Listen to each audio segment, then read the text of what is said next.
pimpinan yang berani menanggung resiko, nggak ada seperti itu. Zamannya sudah beda. Kalau dulu leluhur saya ya seorang prajurit yang membunuh orang itu sudah biasa karena perang. Kalau nggak dibunuh ya membunuh ya. Manusia, sesama umat manusia. Tapi zamannya sudah beda. Kalau sekarang itu lebih banyak membunuh sumber kehidupan, mata pencaharian, nafkah seseorang. Misalkan Kang Mas Soleh Basyari dengan mengamalkan ilmunya sebagai dosen ya, omongannya sak dus tapi bayarannya sak sen, gak seberapa ya, kecuali sudah gabung dengan Dikti ya, terus dosen PNS juga, kecuali profesor ya, dibiayai oleh negara ya, tapi harus tetap aktif dalam penelitian dan penemuan. Nah, terus nanti seandainya sumber kehidupan Kang Mas Soleh Basyari hanya dari mengajarnya saja, apa enggak zalim memutus sumber kehidupan keluarganya? Ini namanya membunuh, sama dengan membunuh. Tidak hanya membunuh fisik, tapi membunuh jalur rezeki surga. Dan nantinya akan dibalas oleh Allah, keluargamu cepat atau lambat akan dituntun jalur rezekinya oleh Allah. Kembali hukum sebab akibat. Takutlah akan sunatullah yang madhoroh seperti itu. Kalau toh memang perlu dibina ya SP1 kan begitu, SP2, SP3, mekanismenya seperti itu. Nah ini aneh bin ajaib yang dipermasalahkan ya, itu adalah ucapan dari Romo Kiai Haji Miftahul Akhyar. Kok nggak cross check dulu apa isinya? Apa isi yang beliau sampaikan? Apakah benar-benar Romo Kiai Haji Miftahul Akhyar itu berpihak kepada organisasi NU secara struktural dan kultural atau tidak? Dan apa yang diucapkan sebagai kritikan oleh Kang Mas Soleh Basyari itu menjatuhkan marwah seseorang secara pribadi terhadap Kiai Haji Miftahul Akhyar. Cross check dulu, tabayun dulu. Itu tradisi NU seperti itu. Apakah tidak boleh seorang kiai itu dikritisi oleh santri? Dr. Soleh Basyari Kang Mas sudah tidak santri lagi, sudah sekelas kiai wong dokter dalam lingkup akademisi ya, mengkritisi orang yang lebih sepuh itu boleh-boleh saja, karena belum tentu orang yang lebih tua itu kualitas keilmuannya lebih matang daripada yang usianya lebih muda. Toh yang diinginkan oleh Kang Mas Soleh Basyari itu kan untuk kebaikan NU bersama, tidak menjatuhkan organisasi. Dan beliau, Kang Mas Soleh Basyari itu juga orang NU sendiri. Nah, ini jika dilihat oleh orang-orang di luar NU, maka akan ditertawakan. Ada seorang doktor, seorang dosen yang mengajar di perguruan tinggi NU dipecat gara-gara mengkritisi kiainya. Memalukan. Mohon maaf, memilukan hati kita. Tapi saya percaya Kang Mas Soleh Basyari adalah orang yang soleh, yang memiliki sifat kemanusiaan basyari. Ini lisan kita ini salah kaprah. Aslinya bukan Soleh Basyari ya. Dulunya itu kalau orang Ponorogo itu kan keturunan Mbah Yai Hasan Besari. Asalnya Hasan Bisri aslinya. Ya, pertama kali nama Hasan Al-Basri itu kan seorang tabi'in ya, yang pernah bertemu dengan Sayyidina Ali juga, tokoh pertama yang menggulirkan nama Ahlus Sunnah wal Jamaah itu, seorang sufi juga, yakni Hasan Al-Basri. dari kota Basrah, Irak. Lalu lisan logat orang Nusantara, Hasan al-Bisri itu terlalu panjang, akhirnya jadi Hasan Besari. Hasan Besari. Antara Besari dengan Basyari itu beda artinya. Kalau Basri itu berhubungan dengan nama kota Basrah. Kalau Besari ya dari kata-kata Basyari. Nabi Adam itu Abul Basyari, bapaknya manusia. Lah, Pak Kang Mas Soleh Basyari, bukan Bisri, bukan Basri, bukan. Sama seperti Ketua PBNU pertama, Kiai Haji Hasan Basri Sakifuddin, Hasan Basri Ampel, Duriah Wali Basunan Ampel. Hasan Basri Sakifuddin, Basrinya dihilangkan menjadi Hasan Gipo, Sakifuddin dari Gipo, Sakifuddin sane dihilangno jadi Gipo. Itu katanya itu Asegaf itu Sakifuddin. Ini Faizal Asegaf dulure katanya diakui salah besar itu. Itu Duriah Wali Songo, Duriah Basunan Ampel. Nah, Kang Mas Soleh Basyari adalah orang yang soleh, seorang manusia yang saleh, dan saya yakin rezeki beliau akan selalu saleh, selalu menyesuaikan kesalehan beliau dan keluarganya. Saya yakin masalah itu enggak mempengaruhi jalur rezeki beliau sekeluarga. Tetapi masalah nama baik, dikira ada kesalahan. Toh misalkan mengungkit masalah beberapa tahun yang lalu tentang masalah pribadi, itu kan urusan polisi, bukan urusan Jamiyah Nahdlatul Ulama. Saya sangat-sangat menghindari ngurusi privasi, rahasia pribadi seseorang. Itu hubungan dia dengan Allah. Saya hanya ngurusi hal-hal yang berhubungan dengan umat ini, yang merugikan rakyat atau umat secara keseluruhan, ya, merugikan orang banyak, istilahnya seperti itu. Jadi sangat disayangkan, sangat disayangkan. Oleh sebab itu dari peristiwa ini kita harus banyak belajar, jangan sampai kita semena-mena. Mumpung saya jabat, mumpung saya memiliki kedudukan, kekayaan, nama besar dan lain sebagainya, saya akan memutuskan sesuai dengan hawa nafsu saya. Saya kok dilawan. Ini namanya adigang, adigung, adiguno. Tidak bisa merangkul dan merawat, ya, orang yang ada dalam asuhannya, tapi justru menendangnya, membencinya, mengeluarkannya dari Jamiyah. NU itu bukan milik keluarga, tapi milik seluruh anak bangsa, khususnya yang beragama Islam di Indonesia. Kita harus menghindari hukum sebab akibat ini. Membunuh, ya, manusia, membunuh jalur kehidupan manusia, membunuh sumber nafkah keluarganya, itu dosa yang sangat besar. Termasuk fitnah, itu asyaddu minal qatl, lebih parah, ya, daripada tidak menfitnah. Hindarilah,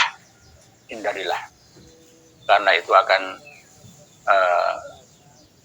berbahaya buat diri kita dan keturunan kita. Kadang-kadang kalau kita menjumpai seseorang yang dulunya itu pejabat tinggi, orang besar, orang kaya raya, berharta, tapi di penghujung usianya dia merana. Itu ada yang seperti itu, disia-sia oleh keluarganya, itu ada.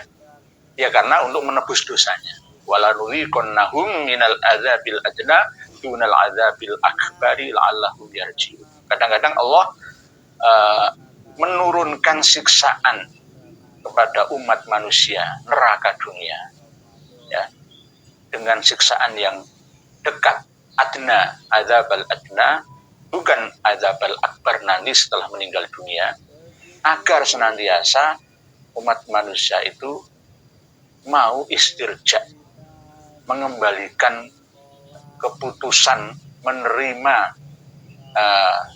takdir Tuhan dengan mengembalikannya kepada wa inna ilaihi raji'un. Ini berarti sudah keputusan final dari Allah Ta'ala. Jadi hindarilah, ya, hindari.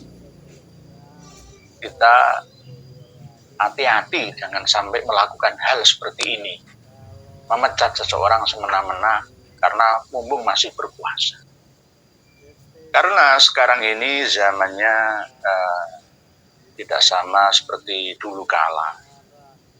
Rahasia negara bisa diketahui oleh rakyatnya, rahasia pribadi seorang tokoh, ya, itu bisa diketahui oleh bawahannya, penggemarnya, ya, semuanya terbuka.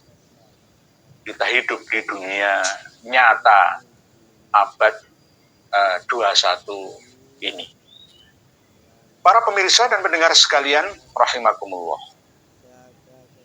Mukadimah tentang Kang Mas Sholeh Basyari ini saya garis bawahi dengan kalimah. Ternyata minoritas itu bisa mendikte mayoritas. Dulu Belanda sebelum Perang Diponegoro kan terdiri dari 3 negara. Kalau sekarang Belgia dan Luxembourg. Yang Belanda, Belgia, Luxembourg ini sampai sekarang menjadi negara paling bahagia di dunia. Menempati ada yang 5 besar, ada yang 20 besar. Negara yang rakyatnya sangat bahagia di dunia. Menurut standar Perserikatan Bangsa-Bangsa. Dulu, seandainya masih gabung 3 negara ini, tetap mereka tidak terlalu besar jumlah jiwa penduduknya. Tapi bisa mengatur, mengendalikan, menjajah bangsa besar Nusantara Indonesia. Ini gara-gara apa? Mereka tahu taktiknya harus mengadu domba. Sama seperti yang terjadi sekarang ini. Kita meluruskan nasab suci Nabi supaya tidak dikotori. Kok justru yang bingung malah kiai? Itu bagaimana? Coba pikir bersama. Masuk akal apa enggak? Enggak masuk. Enggak masuk. Enggak masuk. Yang kita bela mati-matian kemurnian Islam, sejarah bangsa, kiblat bangsa, meluruskan agar tidak sampai salah dipelajari oleh generasi bangsa nanti. Kok malah justru kami yang diserang. Bukan objek yang kami selama ini sadarkan, yakni dari kalangan Robitoh Alawiyah atau kaum Habib Ba'alawi. Seharusnya yang bingung itu kan Robitoh Alawiyah dan Habaib yang ada. Kenapa yang bingung malah kiai-kiai NU? Ini kan yang mengherankan saya itu. Heran saya itu. Heran bin gumunan saya itu. Gumun. Ta'ajuban. Gumun saya itu. Kenapa yang bingung bela itu malah justru kiai-kiai yang ada di struktural NU? Ada apa itu loh? Ada apa? Kenapa minoritas bisa mengatur mayoritas? Gara-gara apa? Gara-gara kita ini hanya mengandalkan bukan kualitas, tapi kuantitas. Jumlah kita yang besar, yang banyak, tapi kualitasnya sedikit, kecil, rendah. Ini gara-garanya. Dan musuh selalu mampu membaca kelemahan kita. Apa kelemahan kita? Mau diadu domba. Saya diadu domba dibenturkan dengan kiai yang kontra dengan saya. Padahal sebenarnya ini saudara.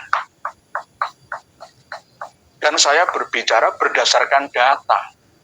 Tidak berdasarkan hawa nafsu, amarah, lawamah, sufiyah saya saja. Tetapi berdasarkan penelitian keilmuan yang didasarkan atas dasar nafsu yang mutmainnah. Ketenangan jiwa saya. Memutuskan dengan sesadar-sadarnya saya tidak taklid buta dengan Kiai Haji Madudin Usman saja. Tetapi saya pun membuka data yang saya punya.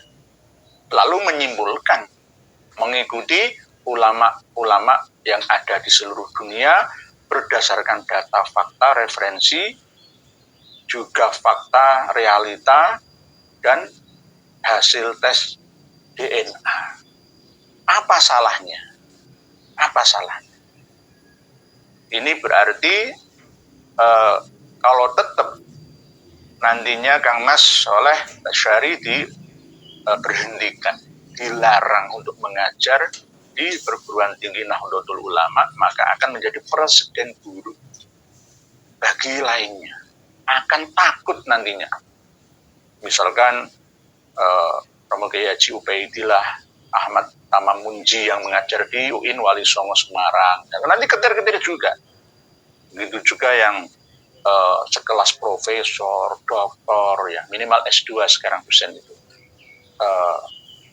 Mau menyampaikan ini nanti menyinggung perasaan kiai-kiai sepuh kita, su'ul adab, tidak sesuai dengan tradisi santri, wah takut. Ya gak bisa maju. Gak bisa maju. Mau dengan adanya perbedaan itu akan ada kemajuan, kok malah justru perbedaan itu ditekan, ya nggak bisa maju, nggak bisa maju. NU yang kedua, abad yang kedua ini hanya jargon omong kosong belaka, tidak ada buktinya. Wong namanya, ayo kita lebih berperadaban. Nah, inilah, ini sama dengan nasihat. Siapa lagi yang mau dan berani memberi nasihat kalau tidak dari kalangan internal kita sendiri. Kalau yang menasihati dari eksternal NU, ya pasti kamu itu siapa? Kamu itu kok berani-berani ngurusi organisasi orang lain padahal kamu itu bukan NU lah. Akhirnya kan diserang balik seperti itu. Jadi ini gara-gara apa? Gara-gara kenapa kok minoritas habaib itu cuma berapa di Indonesia? Kok bisa mengatur mayoritas? Bisa mengendalikan pentolan-pentolan mayoritas? Ini gara-gara kita mengandalkan kuantitas, jumlah saja. Tidak mengedepankan kualitas keilmuan, pemahaman, pengamalan dalam hidup beragama. Antara minoritas ya sekarang dan dulu kala itu hampir sama. Belanda itu penduduknya cuma berapa? Tidak negara besar, kita ini negara 280 juta, hampir ya mendekati. Sekarang bisa diatur oleh segelintir orang. Kita ini dibikin bulan-bulanan. Padahal orang Cina itu Ahad tanggal 2 Juni yang lalu berhasil mendaratkan mesin penelitian ke bulan sana. Bulan ini China, Tiongkok berhasil mendaratkan mesin untuk meneliti apa yang ada di bulan sana. Malah di Indonesia kita dibikin bulan-bulanan oleh minoritas. Mohon maaf. Apalagi masih berkutat masalah nasab. Ngaku-ngaku bernasab suci mulia. Nyambung sampai Nabi kita. Di China kita patut untuk menirunya. Peradaban di sana itu benar-benar dapat membawa banyak peradaban, kemajuan di sana. Dan patut kita tiru, kita terapkan di sini. Teknologi pertanian, teknologi manufaktur, infrastruktur, semuanya maju di sana. Sini masih gondok-gondokan masalah internal. Ya Allah, kita ini sebenarnya ingin menjadi negara besar atau ingin dijajah negara besar.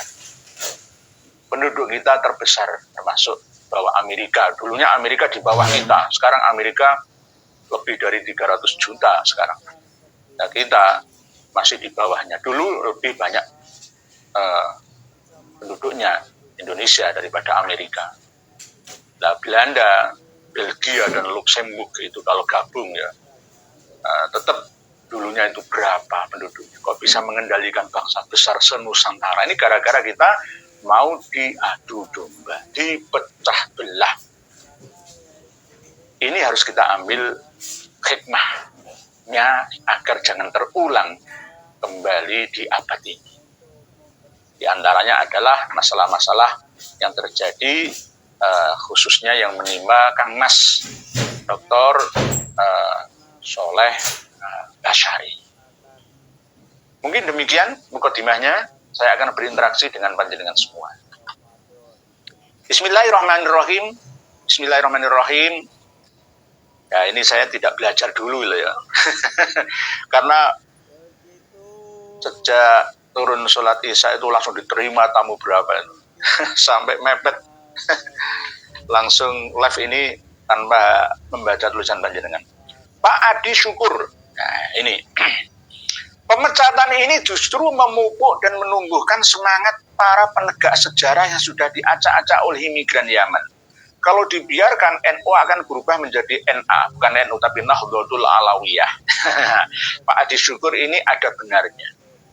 Sebagai rasa cinta beliau terhadap organisasi yang dicintainya, ya, mengingatkan kita agar jangan sampai NU menjadi NA. NU Nahdlatul Ulama itu kebangkitan orang-orang alim, ilmuwan-ilmuwan. Kita bangkit. Ya, Jimaduddin Utsman, Gus Abbas, Gus Jazuli, Syarif Muhsin, ya, Gus Fuad, semuanya. Banyak. RT Fakih Radinirat, Syarif Rahmat, dan lain-lain. Itu ya ilmuwan-ilmuwan, ya ulama-ulama. Bangkit Nahdlatul Ulama. Kenapa malah disalahkan? Berarti nggak sesuai dengan nama Nahdlatul Ulama. Kalau menyerang orang-orang yang bangkit ya dalam hal keilmuan ya berarti menjadi Nahdlatul Alawiyah. Bener Pak Adi Syukur. Berarti bangkitnya kelompok Alwi bin Ubaidillah sudah mampu menguasai struktural Nahdlatul Ulama. Faktanya seperti itu. Pak Pamungkas Pramana, Pak Kiai, mohon dikoreksi bila saya keliru. Apakah Kiai Miftahul Akhyar itu tidak bisa mengoperasikan komputer dan internet? Karena kalau melihat pernyataannya, seperti orang yang tertinggal informasi. Wallahu a'lam ya Pak Pamungkas Pramana. Az-zahir yadullu 'alal batin. Lahiriah itu petunjuk dari batiniahnya. Berarti kalau kenyataannya seperti itu ya kemungkinan masih belum melek informasi. Dunia sudah pesat seperti ini kok masih klasik, klinik, dan bahkan mistik. Mohon maaf. HP 3G itu sudah nggak laku kok masih menggunakan HP 3G. Sekarang itu sudah 5G. HP ROM dan RAM kecil itu sudah tidak laku, nggak mampu.